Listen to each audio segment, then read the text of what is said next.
empezó, por decirlo así, hoy empieza el primer día de la semana, domingo. Quiero leer el texto que seguro muchos conocen como la entrada triunfal. La entrada triunfal en Mateo 21. Mateo 21 del 1 al 17. Mateo 21 del 1 al 17. Si usted lo tiene allí en su teléfono, en su Biblia, pues lo puede seguir. Si no, por acá nos lo van a proyectar también. Mateo 21 del 1 al 17. Pero, antes de leerlo, yo quiero hacer una oración. Amén. Y le quiero pedir, para no molestarlo más, que se pueda poner un minuto. Dice la palabra en Mateo 21, del 1 al 17. Cuando se acercaron a Jerusalén y vinieron a Betfagé, al monte de los olivos, Jesús envió 2 discípulos, diciéndole: id a la aldea que está enfrente de vosotros, y luego hallaréis una asna atada y un pollino con ella. Desatadla y traédmelos. Y si alguien os dijera algo, decid: el Señor los necesita, y luego los enviará. Amén. Sería interesante, imagínese eso en su vida, que ese animal sea suyo, sea en su finca, sea en su casa, o lo que sea, porque a lo mejor usted nunca ha trabajado con animales, y que el Señor se lo pida. Y que el Señor se lo pida. Imagínese la bendición de ese animal que sirvió literalmente al Señor Jesús. Y la bendición que sería para esa familia. Los testimonios luego que se hablarían de eso. Mi asna, mi pollino llevó al Salvador. Interesante, ¿no? Versículo 4 dice: todo esto aconteció para que se cumpliese lo dicho por el profeta, cuando dijo: decid a la hija de Sión, he aquí, tu rey viene a ti, manso y sentado sobre una asna, sobre un pollino, hijo de animal de carga. Esta profecía puntualmente usted la puede encontrar en Zacarías 9:9. Zacarías, uno de los 12 profetas menores. Y por cierto, cabe destacar, cuando se habla de profetas menores, no quiere decir que tenga menos importancia o menos peso espiritual que los profetas mayores, como por ejemplo Isaías, Jeremías. Es un tema de extensión del libro como tal, de las profecías como tal. No tiene nada que ver que sea menor o mayor que el otro, ¿no? Zacarías 9:9 dice: he aquí, tu rey vendrá a ti, justo y salvador, humilde y cabalgando sobre un asno. Continuó con el texto de Mateo, versículo 6. Dice: y los discípulos fueron e hicieron como Jesús les mandó, y trajeron el asna y el pollino, y pusieron sobre ellos sus mantos, y él se sentó encima. Mire, yo quiero confesar algo. No hace mucho, yo no había visto que hablaban de 2 animales. Yo no sé si usted lo había notado o no. Que hablando, obviamente, Jesús no se sentó en los 2 animales. Se sentó en el pollino, porque eso tenía un significado, un animal puro, que simbolizaba en este caso la pureza. No se sentó como tal en el asna, sino en el pollino, ¿no? En el hijo. Obviamente, como digo, no se sentó en los 2 animales. Lo que pasa es que Mateo, en este caso, lo relata lo detalla lo más parecido a las profecías. Los otros evangelios no dan tanto el detalle. Y luego también habla de los mantos. Dice que pusieron sus mantos. ¿Y por qué? ¿Por qué pusieron también, como dice el texto, por qué pusieron sus mantos? Dice que también servían como asiento. Era como un acto de honra al rey. Representaba algo o una entrega personal. Preparaban el camino para Jesús. Es como eso que tú tienes allí en tu corazón, que yo tengo y que todavía no se lo hemos entregado al Señor porque es muy valioso para mí, porque es muy valioso. Cada quien sabrá lo que es valioso. En ese momento eso significaba, tenía mucho valor, y ellos de alguna manera simbólica pues también lo pusieron para honrar al rey. Amén.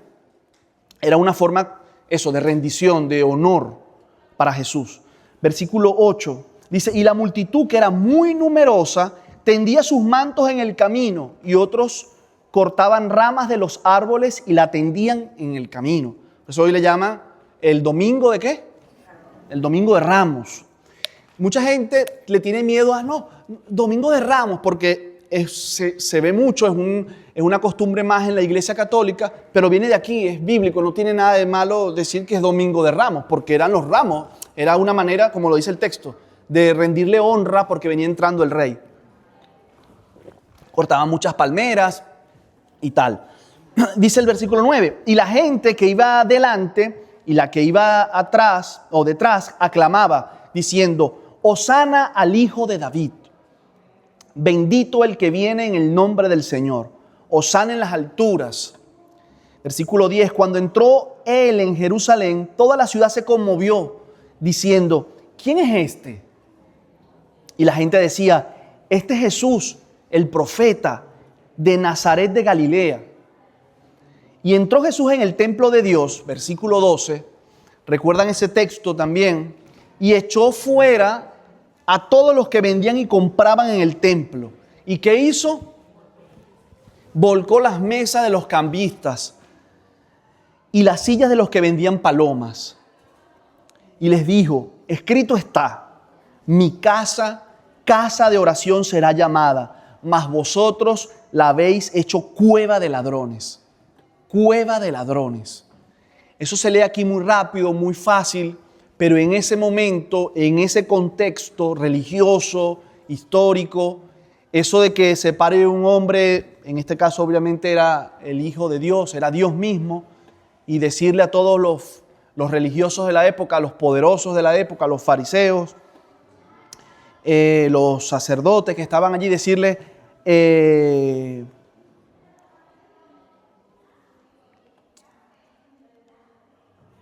se me fue el texto. Hecho cueva de ladrones. Es decir, esto lo han hecho una cueva de ladrones. Es algo, repito, que se lee muy rápido, pero era muy fuerte lo que les estaba diciendo a ellos allí. Cueva de ladrones, ya vamos a ver, ¿no? Y dice, versículo 15, pero los principales sacerdotes y los escribas, viendo las maravillas que hacía, y a los muchachos aclamando en el templo y diciendo, Hosana al Hijo de David, se indignaron. O sea, imagínense esto, el daño que hace la religión. O sea, el texto me dice que los tíos estaban viendo las maravillas que Jesús hacía. O sea, estaban viendo maravillas que él hacía. ¿Y qué les pasaba a ellos? Se indignaban. Se indignaban. Sentían celos. Los celos en el corazón es terrible. Terrible. Y no me refiero específicamente o solamente a celos entre parejas, que es delicado y es complejo, pero celos por lo que tiene el otro, por lo que representa a la otra persona, te terminas desmejorando tú mismo y te terminas pendiente del otro, tengo mucho eco, pendiente más del otro que de lo que Dios te entregó a ti. Te terminas indignando por algo que no te, más bien es bonito, es especial, es una maravilla.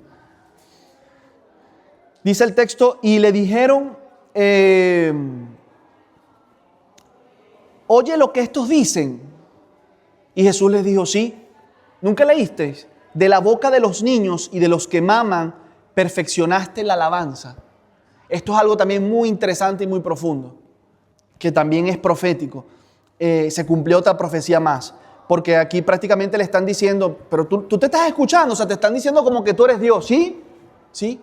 Es más, de la boca de los niños se perfecciona, y de estos que maman se perfecciona la alabanza. Y dejándolos, salió fuera de la ciudad a Betania y posó allí. Jesús en este versículo 17, se fue del bullicio, de la multitud, de todo lo que estaba ocurriendo allí y descansó, posó allí en Betania, ¿no? Se fue con sus amigos. Y quiero titular este mensaje, el rey que nadie esperaba, pero que todos necesitaban. El rey que nadie esperaba, pero todos necesitaban.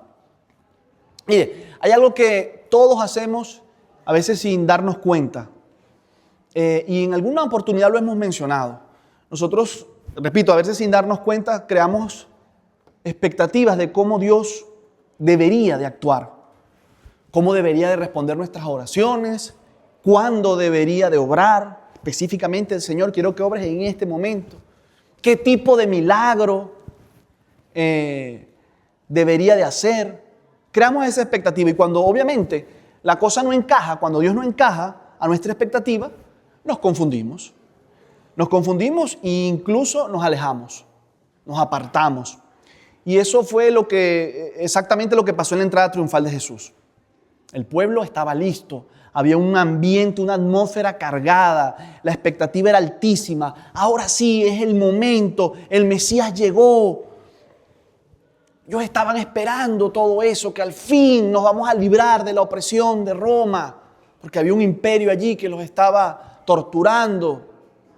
Pero lo que ellos esperaban no era lo que Dios estaba haciendo, o no era lo que Dios tampoco tenía pensado hacer. Eso es como cuando alguien ha comprado aquí en Temu, en Shein, y usted ve esa foto allí y se genera una expectativa, a pesar de que usted lo que está pagando son 2 euros y 1.5, pero usted cree que le va a llegar la casa de la Barbie, de su hija así, gigante, y usted pagó fuera 1 euro. O el kit de herramientas para su coche, y usted pagó 2.5 euros. Usted, no, es una herramienta que voy a poder desarmar el coche y volverlo a armar. Pero usted sabe que pagó 2.5 euros, pero en la foto eso se ve y usted se genera una expectativa allí. ¿Y qué pasa cuando llega? Me robaron. Me robaron. Hombre, no te robaron, pagaste 2 euros con envío incluido de China, tardó 4 meses. Pagaste 2 euros. Tal cual. Esas expectativas, ¿cómo hacen daño? Y pasa lo mismo en las parejas, en las familias. Nos creamos unas expectativas de lo que mi esposa me tiene que responder, de lo que yo debo responder, lo que mi hijo, lo que mi papá, lo que mi tía, lo que yo estoy esperando. A veces ni lo hablan, ni lo comunicamos. Y cuando viene la realidad, golpea porque no es lo que yo esperaba, porque no es lo que yo me imaginaba. Y aquí pasó algo muy parecido. Esperaban una cosa que no sucedió y que no iba a suceder. Lo que sí también es muy cierto es que Dios no está obligado a cumplir tus expectativas. No está obligado a cumplir mis expectativas. Pero Él sí es cierto que siempre cumple su propósito. Amén. Eso sí. Ahora, un poco el contexto histórico y geográfico, ¿no? Jesús viene desde el norte, desde Galilea, va descendiendo a Jerusalén y antes de entrar pasa por Betania, un pequeño pueblito ahí, unos 3 kilómetros antes de llegar a Jerusalén. Y ahí pasa algo clave, ahí pasa algo importante, que entre otras cosas ayuda a generar esta expectativa, esta compra que hice en Temu y no llegó lo que yo me esperaba. Esto. ¿Qué pasó allí? Resucitó o acababa de resucitar a Lázaro. Mi madre querida. No era un milagro cualquiera. O sea, no estamos hablando de que, bueno, el Señor me respondió, conseguí el alquiler más económico. No. Una resurrección. Se levantó alguien de los muertos después de 4 días, creo que dice el texto, ¿no? 3-4 días. Un hombre muerto que desde hacía 4 días, obviamente la noticia explotó. Se viralizó, como decimos hoy, si usáramos esa expresión. Se viralizó esa noticia. Twitter, X, Instagram, todas esas historias estaban colapsadas porque todo el mundo lo retuiteaba. No puede ser, revivió, resucitó a una persona que tenía 4 veces muerta. La gente hablaba de eso, se comentaba eso, los testigos lo contaban. ¿Y qué sucedió? La fama de Jesús se disparó. Miles y miles de personas, y creo que imagines esta escena, que iban subiendo para la Pascua como lo hacían todos los años, y entre ellos circulaba esa noticia. El que resucitó un muerto viene en camino. Imagínese eso. Y usted va para un lugar, va para el pueblo, va para, no sé, Vilardo Monte, allá donde es Lucas, y vamos caminando y en el camino dice, no, allí hay una persona que resucita muertos. Imagínense la expectativa. Por eso que cuando Jesús entra o llega así a esa entrada triunfal, no aparece la gente así, la multitud no aparece de la nada. ellos de alguna manera salieron a recibirlo. No estaban reaccionando, estaban esperándolo. Y el contexto como tal de la Pascua para la época era muy importante y es importante también comentarlo. Como decía al principio, la ciudad estaba llena por la celebración de la Pascua judía, que obviamente no es la Pascua nuestra, cristiana. ¿Qué significa eso? En este caso ellos recordaban cuando Dios los había sacado de Egipto, cuando los había sacado de la esclavitud. Y ellos tenían una manera de hacerlo, y era que ellos sacrificaban un cordero y ponían esa sangre de ese cordero en la puerta de las viviendas, de las casas, y para que de alguna manera la muerte pasara de largo. El cordero moría para que otros vivieran. Pero algo había cambiado, obviamente. Originalmente, cada familia, y esto es interesantísimo, cada familia criaba su corderito, criaba su cordero. En Éxodo capítulo 12, no lo vamos a leer, Dios daba una instrucción específica de cómo hacer todo esto. Y repito, cada familia debía sacrificar un cordero y poner la sangre allí en el marco de las puertas. La sangre, de alguna manera, era señal de protección. Cuando, si recuerda las plagas, cuando vino la última plaga, que era la muerte de los primogénitos, Dios pasó por encima. Y por eso también es el nombre de esa fiesta del Pesach. Pasaba de largo, ¿no? Ahora, el cordero, de una manera simbólica, allí muere en lugar del juicio sobre la familia. Era una manera de sustitución por protección, ¿no? O sustitución y protección. Ahora, pero ¿cómo debería ser el cordero? ¿Cómo lo hacían? Porque como dije, había unas instrucciones específicas. Se tenía que hacer de esta manera. Tenía que ser un cordero perfecto, sano, macho. Aquí, bueno, no aplicaba el feminismo, tenía que ser macho, ¿vale? No, ¿por qué hombre? Si fuera el movimiento ese actual, ¿por qué siempre tiene que ser? Tiene que ser no, macho. De 1 año. Y repito, esto lo hacía pues un animal muy valioso. Ahora, pero ¿cómo lo criaban? Y esto es lo curioso, ¿no? El proceso era, repito, muy interesante. Tenía sus detalles específicos. El día 10 del mes de Nisan, la familia escogía el cordero. Luego, durante unos días, dicen unos que hasta el día 14, depende, el animal estaba dentro de la casa o cerca del hogar. Es decir, la familia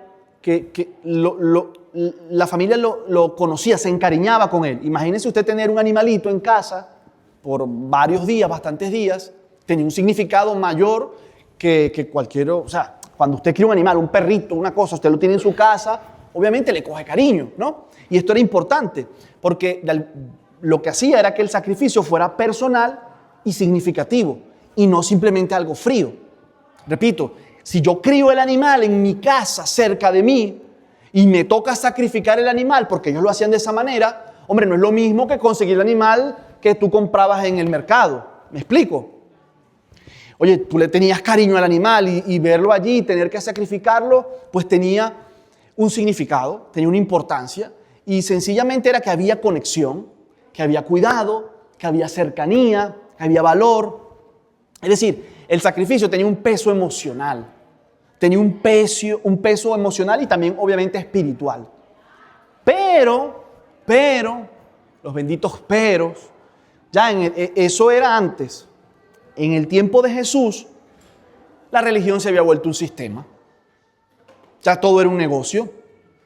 Ya la gente no criaba el cordero. Ya no había, obviamente, esa conexión, esa intención en ese caso de ese rito, sino que lo compraban en el templo. Lo compraban. Y no solo eso, no solamente que lo compraban, sino que allí habían abusadores o usureros. Los precios estaban inflados, había una obligación de un cambio de moneda que hacían que ganaran muchísimo dinero los que hacían esos negocios. Es decir, había un negocio disfrazado de espiritualidad. Por eso es que cuando Jesús entra al templo, vuelca las mesas, que lo hablamos, la indignación de ver, oye, no era simplemente un enfado, sino una confrontación directa.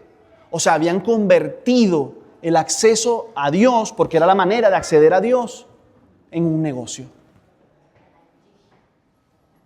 Imagínese esto hoy. Imagínese esto hoy. Vienes a la iglesia, Y en la entrada allí, que normalmente está Yadira, te dice, mira, ¿usted quiere un milagro hoy? Sí, 20 euros. ¿Una oración especial? Sí, 50 eurillos. Milagros premium, milagros inmediatos. Sí, bueno, eso vale 200. ¿Qué le parecería eso a usted? Obviamente indignante, absurdo. O sea, yo vengo a la casa de Dios y esto se convirtió en un negocio. Si ha visto por allí unos tíos, compre sus pañitos sus trapitos el trapito santo, no sé cómo le llaman. 20 euros, 5 euros, no sé. Por eso es que la indignación de Jesús cuando vio la casa de mi padre la han vuelto un negocio. ¿Cómo es eso que están cobrando por esto? ¿Cómo es que están cobrando por lo otro? ¿Cómo que todo esto se volvió un mercantilismo? Aquí lo que les importa es el poder, lo que les importa es el dinero. Y eso obviamente no puede ser. Porque es absurdo, ¿verdad? Pero eso es exactamente lo que estaba pasando. Y repito, ese ejemplo que yo daba suena loco, suena, ay, eso no va a ocurrir, eso no sucede. Pero a veces convertimos la relación con Jesús, el cristianismo, en un negocio, en un sistema que al final de cuentas, por el hecho que puedas venir el domingo a la iglesia, porque yo no fallo los domingos a la iglesia, y no estoy hablando nada de temas de dinero ni de cobrar, pero estás más alejado que Dios que nunca. No estoy diciendo que no dejes de venir o que dejes de venir, pero va más allá de un sistema, de un protocolo. Es una relación directa con Dios. O sea, que eso me hace infalible, no me puedo equivocar. No, para nada. Claro que nos equivocamos, claro que fallamos, pero yo prefiero 1000 veces estar más cerca de Jesús cuando me equivoco, cuando fallo. Porque yo sé que tengo al Espíritu Santo de Dios diciéndome, mira, fallaste, pide perdón, te equivocaste, se te fue la olla, metiste la pata. Pero ¿qué pasa? Que el sistema religioso, que la religión, otros le ponen otros nombres, Satanás también, que Dios lo reprenda, hace que te alejes. ¿Qué haces tú ahí? Ese sitio no es para ti. Y también personas, lamentándolo mucho, de alguna manera secuestran la gracia. Dicen, no, este no es lugar para ti. No, tú has fallado mucho, tú estuviste apartado, este no es el lugar para ti. Todo lo contrario, Jesús nos está esperando con los brazos abiertos. Pero es que me decepcionó el sistema religioso. Sí, pero es que esto no es por el sistema religioso. Estamos aquí por Jesús. No, es que me decepcionó el hermano Pedro, es que me decepcionó Luis, María y José. No, pero es que usted no está aquí por Luis, María y José. Ellos también son humanos. Ellos también necesitan la gracia y la misericordia de Dios y tuya y mía. No pongamos nuestra mirada en los hombres, porque no vamos a entrar, porque nos vamos a meter en ese sistema religioso que nos escandaliza el dinero, que cobran por esto y que cobran lo otro. Sí, a mí también me escandaliza. Pero hay cosas que nosotros seguro hacemos y es más escandaloso que eso. Y repito, sin darnos cuenta, secuestramos la gracia, secuestramos el acceso. Amén. No, pero no se ponga bravo, no se ponga nervioso, está como tenso. Pero lo triste de toda esta historia es que mientras la gente compraba los corderos, mientras la gente estaba allí en el templo haciendo los negocios, porque el que era más pobre tenía que comprar las palomitas, y había un sistema ahí bien pensado para que todo el mundo diera allí. Pero mientras todo esto ocurría, el verdadero Cordero estaba entrando a Jerusalén. El verdadero Cordero de Dios estaba entrando a Jerusalén. Ellos buscaban un sacrificio, pero no reconocían el sacrificio perfecto que estaba entrando. El único sacrificio. Amén. Hay 3 verdades interesantes de esto. Como decía al principio, puedes estar cerca de Jesús y aún así no reconocer quién es. Lo repito, a veces creemos estar cerca de Jesús y aún así no reconocer quién es. Mire que esta gente sabía de Biblia o esta gente sabía de textos sagrados, pero tenían el corazón duro. Aquí no se trata de conocimiento, para nada. Claro que es importante conocer y claro que es importante leer y claro que es importante aprender. Pero más allá de todo eso está el corazón. Y esta gente tenía el corazón duro como una piedra, no querían nada, estaban pensando era en el poder. Y vuelvo a repetir, tenemos que aprender a identificar sin darnos cuenta qué nos está poniendo el corazón duro. Porque cada día la sociedad va más insensible. Y yo no estoy hablando aquí desde la perfección. Yo estoy metido también en ese paquete. A veces planteamos algunas necesidades y cuando nos toca algo que yo no quiero entregar ese manto, y menos por ayudar a Pedro, que yo ni lo conozco, pues yo no me meto allí. Entonces, hasta en eso tenemos que revisarnos. Porque claro, usted me dirá, no, pero es que yo no sacrifico, yo no. No, pero ¿por qué hemos perdido la sensibilidad cuando vemos la necesidad del prójimo? Si sin darnos cuenta podemos estar convirtiéndonos en esa religión que solamente busca aparentar lo externo. No, mira, yo vengo al templo, yo hago esto, pago por eso y punto. Pero cuando nos toca algo que tal vez nos incomoda un poco, salir de mi horario o dedicarle un tiempo a una persona, lo que sea, no sé, pone el ejemplo que tú quieras. No, eso no lo quiero hacer. No, porque es que cada quien que se busque su vida, cada quien en lo suyo. Pero el verdadero cristianismo ama al prójimo. Jesús se sacrificó por mí, por ti y por esa persona. Amén. Ahora, repito, la multitud gritaba, clamaba. Hosana. Hosana significa sálvanos, sálvanos ahora. Era un clamor grupal, ¿no? Cargado de sentido de urgencia. Pero también tenía fe y esperanza. Porque ellos lo que querían en ese momento era una liberación política. Tenían un problema ahí fuerte. Querían derrotar a Roma. Querían el poder terrenal. Y por eso cuando llega este libertador que ellos creían, Hosana, sálvanos. Ahora, lo que no entendían, y es lo que a veces también nosotros no entendemos hoy, es que nuestro mayor problema, o en este caso, el mayor problema no era Roma. El mayor problema de ellos no era Roma, que era el imperio que los tenía allí dominados. El mayor problema de ellos y de nosotros hoy es el pecado. El pecado. El pecado, no se ponga serio. El pecado, como lo nombremos, es pecado, es serio, o sea, manera de decirlo en manera de chiste. Cometemos pecado. Pero también la Biblia me enseña que donde está el pecado abunda la gracia. Sobreabunda la gracia. Amén. Entonces creemos que el mayor problema que tenemos es el vecino, es el trabajo, es ese compañero, es esa situación que me está pasando, y realmente el verdadero problema no es Roma. El verdadero problema, a menos que te llames Roma, eres tú, soy yo. Es ese pecado que está allí luchando con el espíritu, allí luchando con lo que tengo que hacer, pero no quiero. Con lo que debo de hacer, pero no quiero porque me incomoda. Y a veces que me gusta.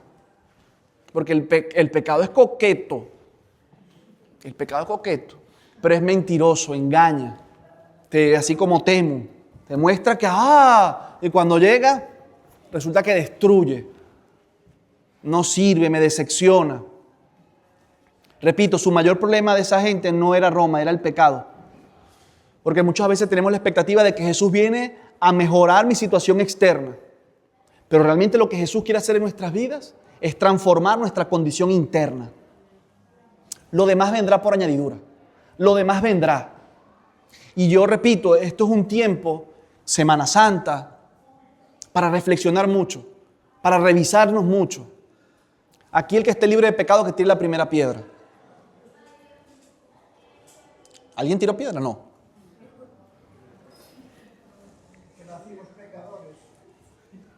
Sí, correcto. Todos somos pecadores. Pero Jesús vino a limpiar ese pecado. Y aquí en este caso estaba la tensión, estaba el problema, estaba el meollo del asunto. Porque como esa gente, tú y yo igual, podemos estar en el ambiente correcto. Estaban allí aclamando, Hosana, Hosana. El ambiente estaba genial, espectacular. Pero la intención, la motivación era equivocada. La motivación equivocada. Caemos en buscar a Dios solamente por lo que nos da, pero no por lo que realmente es Él. No, pero es que yo estoy pidiendo a Dios, yo estoy yendo a la iglesia porque yo estoy pidiendo esto y lo otro y lo otro. No, pero no busquemos a Dios solamente por lo que nos da. sino porque lo que realmente es Él. Por lo que realmente Él hizo en la cruz del Calvario. La multitud, decíamos 2 semanas atrás, que la multitud normalmente no tiene la razón. La multitud quería un libertador temporal. Dios quería algo mejor. Envió un Salvador eterno. Dios siempre responde con lo que realmente necesitamos. Siempre responde con lo que realmente necesitamos. Lo que pasa es que a veces no entendemos. Señor, pero es que yo tengo esta situación y yo tengo esta lucha con esta persona, con este compañero de trabajo, con esta pareja, con lo que sea. Y tú me lo vuelves a enviar y es lo mismo. Porque el problema eres tú, varón. Y Dios está aprovechando eso para forjar tu carácter, para decir, el problema no es él, el problema eres tú. La oración está equivocada. Señor, cámbialo. No, Señor, cámbiame. Yo entiendo, porque yo he pasado bastante por eso. Cuando estás en medio de la tensión, el problema es él. El problema es ella. Pero realmente la oración tiene que cambiar. Señor, cámbiame a mí. Revísame mi proceso interno. Pero es que, Señor, porque esa es la piedra que tú necesitas. A veces es la piedra que necesitamos. Por eso que, insisto, a veces la multitud se equivoca. A veces la multitud de opiniones y consejos que nos dan no están en el mejor lugar. Y en este caso, la multitud se equivocaba. Porque días después, esa misma multitud, o la mayor parte de esa multitud que gritaba, sálvanos, gritó, crucifíquenlo, crucifícalo. ¿Y por qué razón? ¿Por qué? ¿Cómo ocurrió ese cambio? Si hace un tiempo me decías, gloria a Dios en las alturas, sálvanos, hosana en el cielo. ¿Qué pasó? Y ahora, ¿por qué me gritas, crucifíquenlo? Crucifíquenlo. Sencillito. Porque Jesús no hizo lo que ellos querían. Porque Jesús no hizo lo que ellos querían. Y suena duro lo que voy a decir, pero hoy en día, tristemente, muchos siguen haciendo lo mismo. Cuando Jesús no hace lo que yo quiero, crucifíquenlo. No lo decimos así, pero me aparto. Dios, tú no. Yo no voy más. Yo no hago esto, yo no hago lo otro. Jesús no vino a encajar en tu expectativa. Vino a cumplir el propósito del Padre. Jesús entra montado en un asno y sabemos que eso no fue casualidad. Fue el cumplimiento de una profecía y una declaración espiritual. Porque si Él venía montado en un caballo, en ese momento el caballo sí significaba guerra. En cambio, venir montado en ese burrito, en ese asnito, en ese pollino, Él venía como un juez o como un rey, de paz. Vino con un plan eterno, un plan definido, pero no querían eso. Y lo más interesante y poderoso es que Jesús sabía lo que iba a pasar esa semana, exactamente lo que iba a pasar. Él sabía que iba a ser traicionado, Él sabía que iba a ser rechazado, Él sabía que iba a ser crucificado. ¿Y sabes qué? Aún así entró. Aún así entró. ¿Y por qué? Porque Él no estaba reaccionando a los eventos. Él estaba cumpliendo una misión. Cuando nosotros estamos en una misión, ponle el nombre que tú quieras. No pretendas que no van a haber procesos. No pretendamos que no van a haber lucha. No pretendas que no te van a decir que no. No pretendas que ese trabajo no va a salir. No pretendas que esa prueba va a salir negativa. No pretendas muchas... No, va a ser así. Pero tú sigue adelante. Tú sigue adelante. Si Dios te entregó esa misión, tú sigue adelante. Porque ahí es donde realmente aprendemos.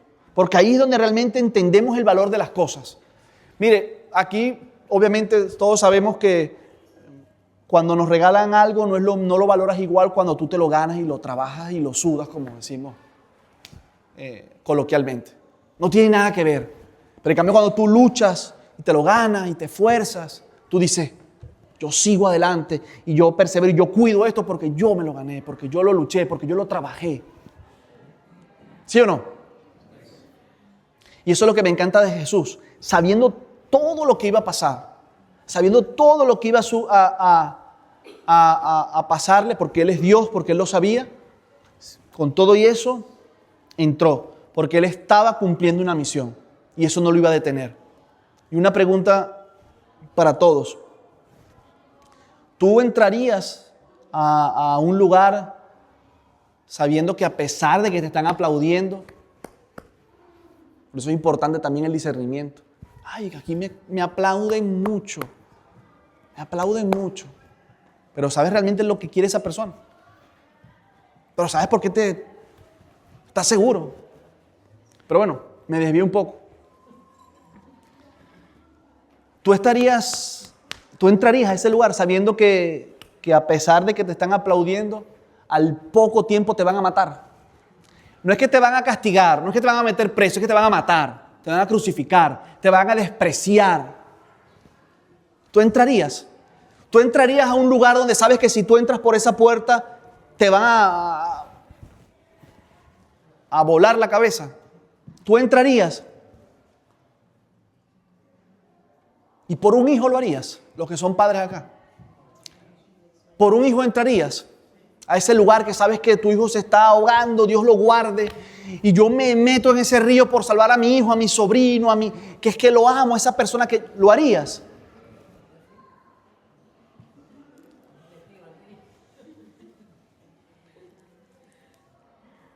Yo también lo haría. Yo también lo haría. Ahora, pero si es otra persona, esa persona que te ha tratado mal, ese compañero de trabajo, ese amigo, ese vecino, que te quiere echar del edificio porque tus niños gritan.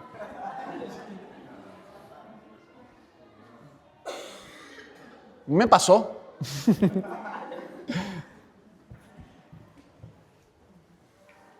¿Por él lo harías? Que se ahogue. Es que si ve un salvavidas le lanzo una piedra, una boya, no le lanzo una piedra, toma. No, en serio, revisa el corazón, tómate unos segundos. ¿Lo harías? No te engañes.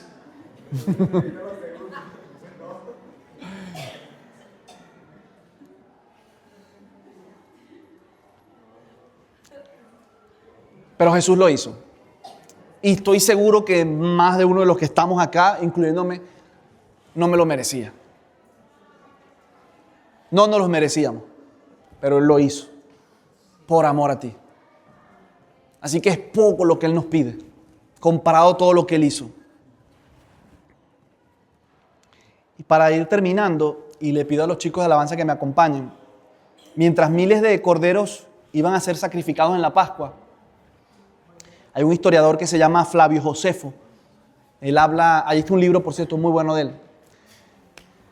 Él habla de que eran cientos de miles. Pero, repito, mientras miles iban a ser sacrificados, Jesús estaba entrando para hacer ese sacrificio final. Jesús estaba entrando no para hacer uno más, sino el definitivo. Y el sistema religioso decía, compra un cordero para cubrir tu pecado temporalmente. Pero Jesús vino a decir, yo soy el cordero que quita el pecado del mundo. No lo cubre, lo quita. No lo tapa, no lo esconde, lo quita. No es temporal, es eterno, es para siempre. Pero también es cierto que no es externo, es interno. Es interno. El Cordero de la Pascua evitaba la muerte física, pero Jesús vino a vencer la muerte espiritual. Muchas personas te las ven muy bien de salud, muy sanos, gracias a Dios, pero por dentro están muertos espiritualmente. Están muertos. Hay un dicho que dice que tienen tan poco, creo que dicen así, que lo único que tienen es dinero.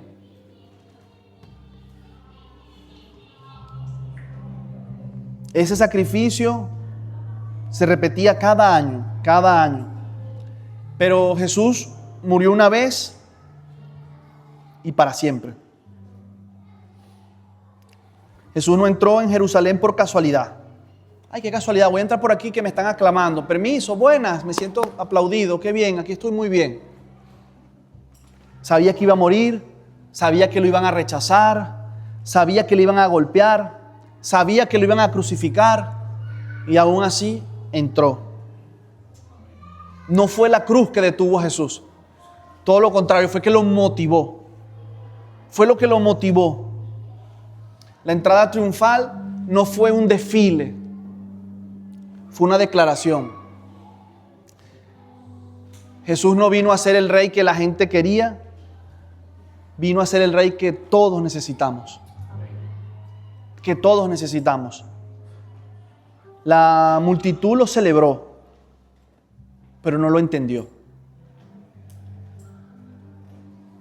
Y la pregunta de hoy para terminar es directa. ¿Tú sí lo entiendes?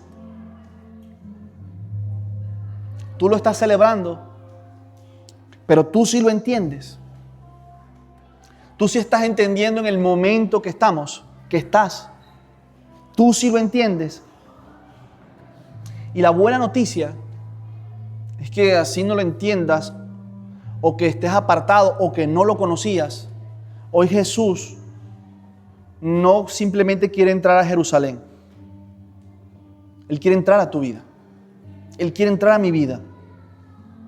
Pero sí es cierto, querida familia, que no entra como una opción más. Jesús quiere entrar como tu Rey, como tu Señor y como tu Salvador. Por eso te animo, y para terminar, que no te quedes con la emoción de la multitud. ¿Cómo me como eso hoy? No te quedes con la emoción del servicio del domingo. No te quedes con la emoción del retiro. No te quedes con la emoción del culto y el alabanza. Qué bien, qué bonito. Tampoco reduzcas a Jesús como el que resuelve tus problemas. Solamente lo tengo para resolver mis problemas personales. Una IA nueva. Resolución de problemas. Voy a Jesús IA. No.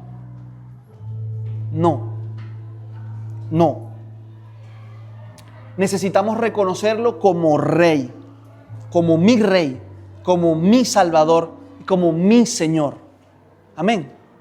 No el Rey de España, el Rey del mundo, el Rey de mi vida, el Rey del universo, el Creador del cielo y la tierra, el que se sacrificó, el que entró por esa puerta a pesar de que lo iban a rechazar, a pesar de que lo iban a humillar, por amor a ti y por amor a mí.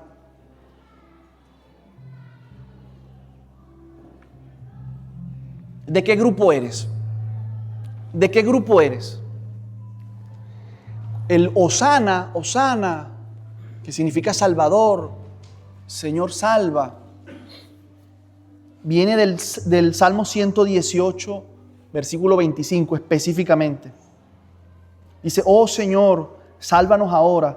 Oh Señor, que prospere ahora. Bendito el que viene en el nombre de Dios. Y yo leía este salmo y leía Mateo, que lo leíamos al principio, y yo me preguntaba, ¿de qué equipo soy? ¿De qué equipo eres? ¿De qué team eres? ¿De qué grupo eres?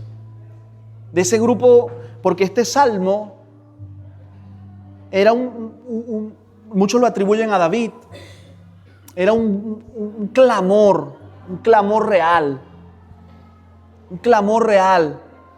de que yo necesito salvación, de que yo necesito restauración, de que yo necesito vida, que yo necesito un Salvador. En cambio, el otro grito era un grito de emoción, de un Salvador terrenal, de mis problemas externos, y no de una transformación real que yo necesito, que cada día necesitamos. Y por eso yo te pregunto, ¿de qué grupo eres? ¿Del grupo, de una manera simbólica, del grupo Salmo 118, 25 o del grupo Mateo 21? Del grupo de la entrada triunfal. Yo espero que yo y que todos seamos siempre del Salmo 118. Porque ese después, cuando la cosa no me gusta, termino sacrificándolo. Porque estás tocando algo que no te quiero entregar. Porque estás tocando algo en mi vida que no te lo permito. Pero tú dijiste que eras tu Rey, que era tu Señor. Y el Señor está sobre todas las cosas. Lo que me gusta y lo que no me gusta. Porque Él quiere lo mejor para nosotros. Amén.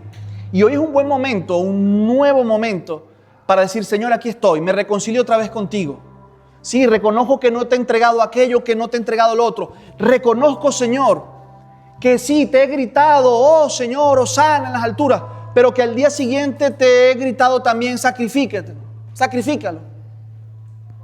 Con mis acciones, con mis pensamientos,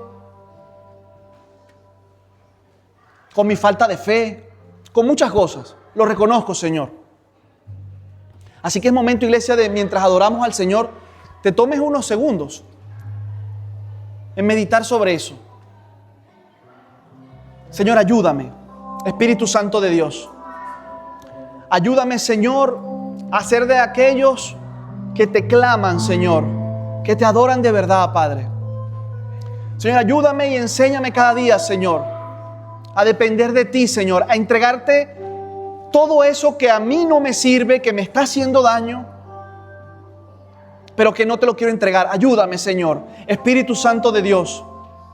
Ayúdame, Padre, a ser de aquellos, Señor, que te claman, que te alaban de verdad, Señor, de corazón, Padre, y no solamente cuando necesito resolver un problema.